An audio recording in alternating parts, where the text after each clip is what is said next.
Fama Sarr nekk femme transformatrice de produits halieutiques, nekk la secrétaire générale adjointe du CLPA, le Conseil local de pêche artisanale de Saint-Louis.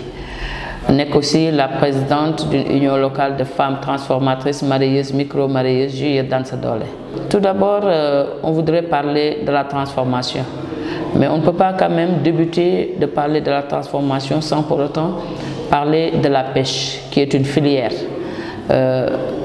Nous, dans le métier de la transformation de produits halieutiques dont nous exerçons depuis fort bien longtemps, on a commencé quand même à remarquer des impératifs qu'on ne peut pas énumérer par rapport à tout ce qui se passe au niveau de cette activité qui est la pêche.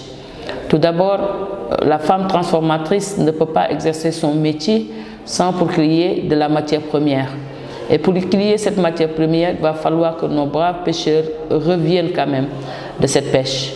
Et il y a beaucoup de difficultés qui se passent en haute mer, qui sont liées avec la transformation. C'est la première cause de notre difficulté par rapport à nos activités. On n'arrive pas à trouver la matière première. Maintenant, pour ce qui est de la cause au niveau de Saint-Louis, où il y a l'embouchure, où il y a les navires étrangers, mais il y a aujourd'hui l'apparition du gaz offshore au niveau de Saint-Louis. Nous, on reconnaît que l'apparition du gaz est une richesse, mais aussi on n'exclut pas la pêche quand même, qui est une richesse durable. Donc ce que nous essayons aujourd'hui, c'est-à-dire de lutter avec la préservation de l'écosystème pour quand même qu'on puisse avoir de la matière première, du produit à long terme. Fatou Diagne, vice-présidente de l'association des jeunes mareyeurs de Saint-Louis. Alors depuis que la plateforme gazière a été implantée sur le site de Diatara, nous avons eu quelques difficultés avec les pêcheurs, notamment ceux qui font la pêche à la ligne, parce que la plateforme a été posée sur leur zone de pêche. Donc c'est devenu un problème pour eux. Quiconque connaît Diatara sait que plus de 1000 et quelques pirogues faisaient la pêche à la ligne là-bas, dans cette zone où il y avait beaucoup de poissons. Donc depuis que la plateforme a été posée, implantée du moins, il y a une zone qui a été délimitée. Donc les pêcheurs ont été interdits d'accès à cette zone avec un périmétrage qui a été bien délimité et qui fait l'objet d'un contrôle strict et sévère de la part de la marine. Ce qui fait qu'aujourd'hui, les pêcheurs sont obligés d'aller plus loin. Donc ça a un coût sur déjà le carburant, donc, et puis sur la quantité même de produits capturés. Donc depuis l'exploitation du gaz, il y a un impact réel sur notre activité. Le poisson se fait rare. Bon, nous ne savons pas c'est dû à quoi, mais ce que nous savons, ce qui est sûr, c'est qu'aujourd'hui, les pêcheurs sont obligés d'aller plus loin, donc de consommer plus de carburant, de faire beaucoup plus de frais, et ça a un impact sur les prix du poisson.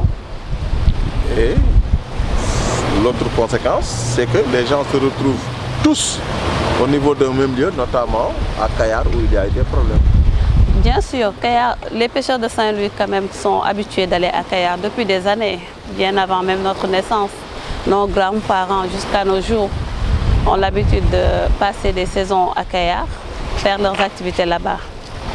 Donc notamment cette année, beaucoup de pirogues sont partis à Kayar pour pouvoir mener leurs activités là-bas. Surtout les pirogues qui font la pêche à la ligne. Comme je vous l'ai dit tantôt, la zone de Diatara a été interdite aux pêcheurs, donc ils sont obligés d'aller voir ailleurs.